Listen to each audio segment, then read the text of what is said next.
intergalactic politics. It is a subject that has come up quite a lot recently within the community, with everybody asking, well, not everybody, quote unquote, are we going to get more politics, Paradox? Are we going to be able to interact in more meaningful ways with other empires? Well, it looks like we're going to get that, because in today's Death Diary, we're going to be talking exactly about that particular subject. We're going to be talking about Envoys. We're going to talk about the new diplomatic interfaces with better UI. We're going to be talking about diplomatic stances and a whole range of other things, including favors, of which nobody still knows how they actually work. Regardless, Envoys, do you remember embassies back in 1.0 and 1.1 and 1.2? Well, they're no longer gone. They're now being replaced with Envoys. Now, Envoys are a new type of pop. Well, not really a pop. They're kind of esoteric out there. They don't really exist something. It's just a number on your screen that just represents an envoy that you can send out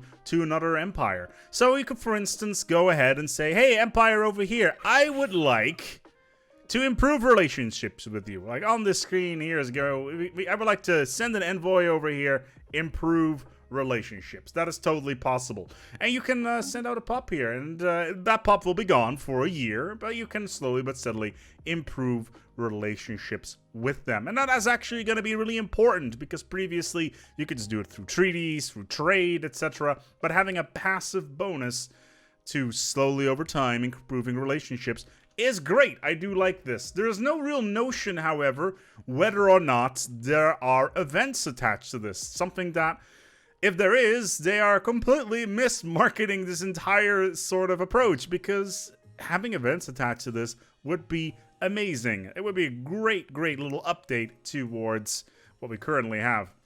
Now you can also send out envoys to federations. That's right. You can send them out to a federation and saying, "Hey, I would like to get better,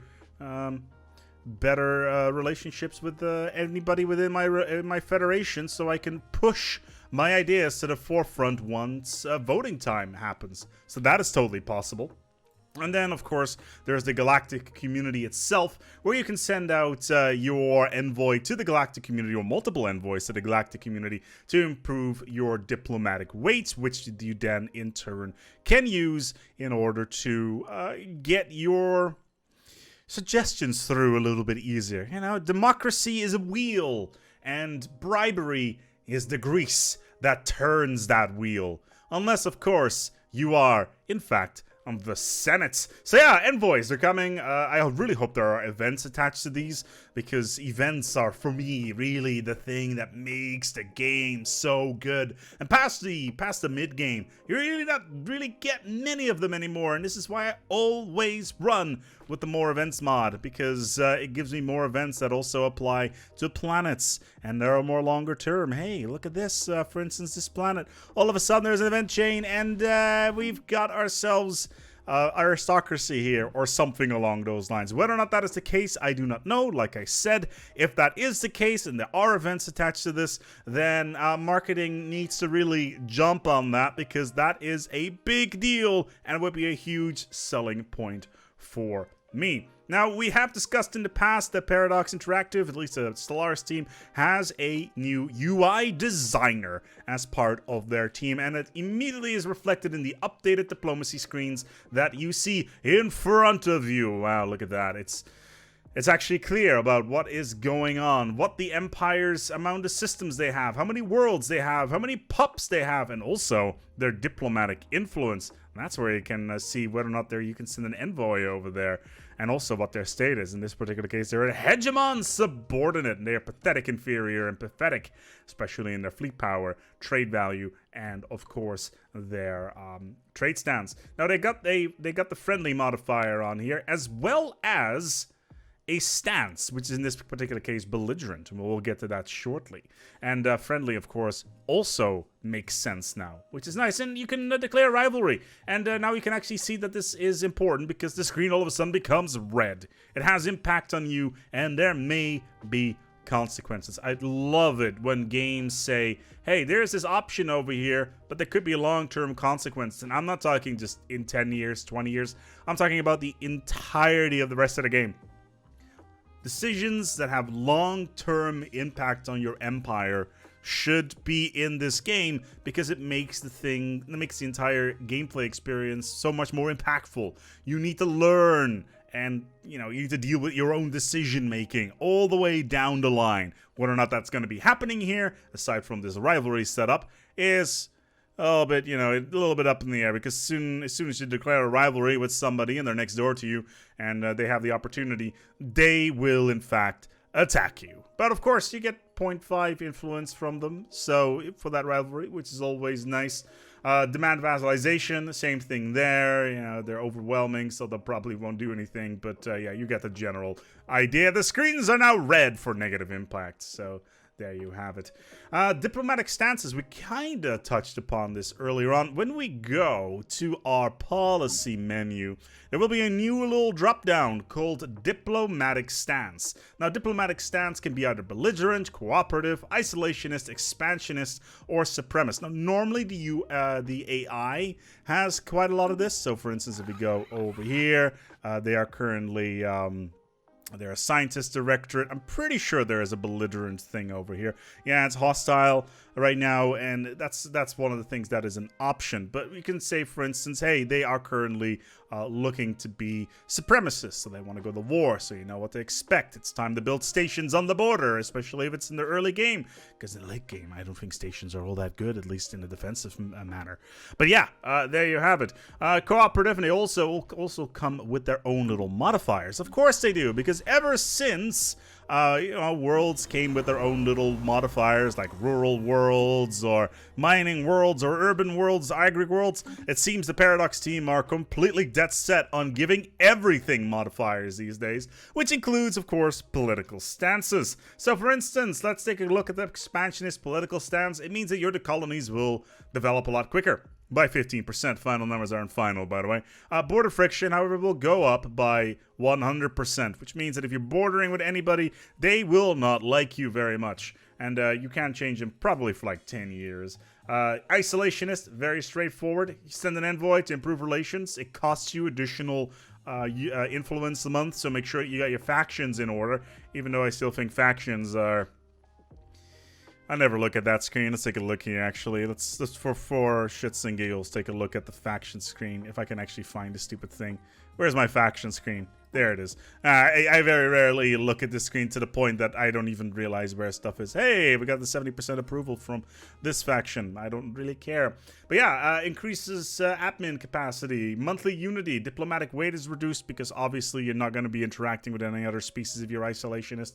Diplomatic influence cost. Again, you're not going to be interacting with any other species. Governing ethics goes up because you're only talking to yourself and the people in your empire. And border friction goes up by 200% because my god, those Xenos over there are building a system really darn close, and that crap ain't happening on my watch. My god, we are so angry at him. You're basically the cranky neighbor who doesn't want to have anybody in their house or near their land, because my god, castle law will start to kick in as soon as they step even 1 foot within your territory. Cooperative, which basically means that if you want to send out an envoy to another species and you want to harm relationships with them, say you want to trick them into war, it will cost you 25 influence a month. Very similar to the isolationist stuff that I said just now. You get additional diplomatic weight, you get a bigger bonus to envoys for improving relationships, and reduction in border friction, especially in the mid to late game. You probably want to go for this because border friction can really mess up your relationships with other empires. There's such things as belligerent, which improving relationships will cost you additional influence. Reduction in war exhaustion, increases naval capacity. And this is not by a flat number. This is by 10%. And that can tick up really friggin' quickly. Any sort of percentage when it comes to naval capacity, oh boy, I'm looking to abuse the hell out of that one. And claim influence cost down by 10% as well. Oh boy, that sounds like a great time. Supremacists basically means that... restrictions on the rival actions are relaxed both for and against us. Interesting. Well, yeah, it will cost more to improve relationships, etc. You get more diplomatic weight from fleet power. You get a reduction in war exhaustion. You get 20% naval capacity. 20%. Dang. That is... Wow. That is... strategic command center levels of insane. I like that. That is the good stuff right there. And also reduction in claim influence cost, etc. So yeah, that's a thing. So that is very, very cool. Then we get to relations and opinions. Now in the past, for instance, if we look to another empire, let's look at these boys over here. We got a relationship with them. It's an attitude. It's currently hostile. They don't like us at all. Probably about something about xenophobia. We're fanatic purifiers. That'll do it. Yeah, that's an issue. But the thing here is that it will go on a different scale.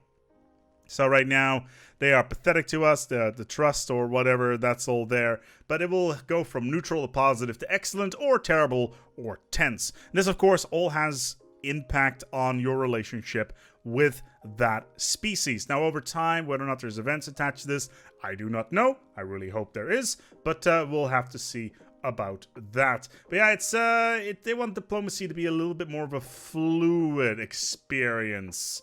And yeah, they want to have players being able to influence what other empires' opinions are of them. So overall, diplomacy should feel less static and more prone to evolution over time. That word right there, prone to evolving over time, is so important because you can attach, if you can say like, hey, this empire is belligerent to us, set opinion to belligerent and then make events for it. Yeah, now we're talking. Nice events over there. This is a system you can build on. I like this. This is good. This is good. Now, in order to form a federation, for instance, you need to have excellent relationships, pacts, research, commercial pacts, etc. You need positive relationships. Rivalries, terrible relationships, the usual. And of course, you can also impact that with your diplomatic stances, which is nice.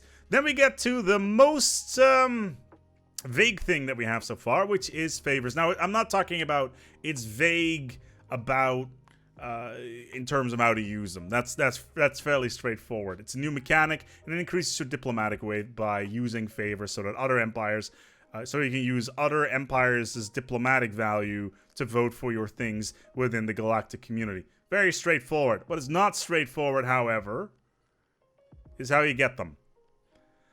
Death Diary is not exactly clear on how you get them. Now, I talked to a couple of people about this, and one of the ideas from Moradith in particular was saying that, so maybe this has something to do with, say, I am gonna go and do a good old trade over here. Hi, what's going on? We're at war with everybody, I think, so that's not... yeah, let's sue for peace if we can. Can we? Yeah, settle status quo. We'll unpause that. So, come on, go to peace with us. You know you want to. There we go. So we accept this for now, and all of a sudden we should be able to, you know, get trade deals with Fanatic Purifier, so that ain't happening. So let's say that we want a favor from them. Here is 100 alloys. You now owe me. That could be the system behind it. That'd be very interesting. Or, for instance, the Lost Freighter event. Oh, we found a Lost Freighter floating around in our space. Have it back. You owe me. Stuff like that. I really hope there's a lot of events attached to this sort of thing, because I think Stellaris could use a lot more events in tandem with the new political system to make things more interesting. You're feeling like there is value attached to it. And on top of that, with random outcomes, because random outcomes gets that dopamine going. It's like the one-armed bandit in the casino. You want that stuff. It's the good stuff right there. And this is why I like anomalies so much. But yeah, favors, it's a little bit up in the air about how you actually get them. So that is rather cool. You can also use favors to improve relationships with other empires. Let's say you talk to these guys, you're like, hey, I want a defensive pact. You can trade in favors with them for that defensive pact, for instance. That's a cool little mechanic. I like that. It makes politics a little bit more flexible within the grand scheme of things. And if you really want something, you can get it. You just need to wait a little bit longer. Let's take a quick look here at just the dev responses here, if there's anything else. Eladrin, one of the game designers, really likes to pop in there. Effects stack. So getting two empires to like each other. If you try to harm one and the other one tries to improve relationships, yeah, that's going to be a bit more difficult. What else do we have here? It's possible to change another country's diplomatic stance by force. It's possible to knock a supremacist down to belligerent by humiliating them. So that is nice. There's an influence cost in calling favors for a galactic community vote. So influence is going to be even more important. So make sure you manage your factions or get the Galatron. Who doesn't like the Galatron, right? Or, of course, you can go for the Unity Ambition. I think it's called Cult of Power? Cult of Power gives you +5 influence for a batch of Unity. So, yeah, that's nice. So, Envoys, you slowly but steadily get them over time. You get more if you could take certain civics, less if you take others. So, that's fairly straightforward. And, yeah, Empire Sprawl is a thing as well. So, there you go.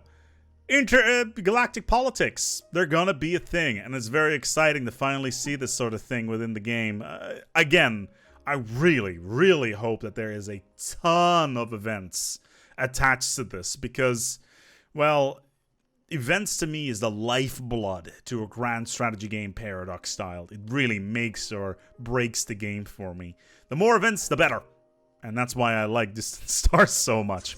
Anyway, we're going to go and wrap this one up here. Thank you so much for watching. If you got any questions or any feedback, popping down and below.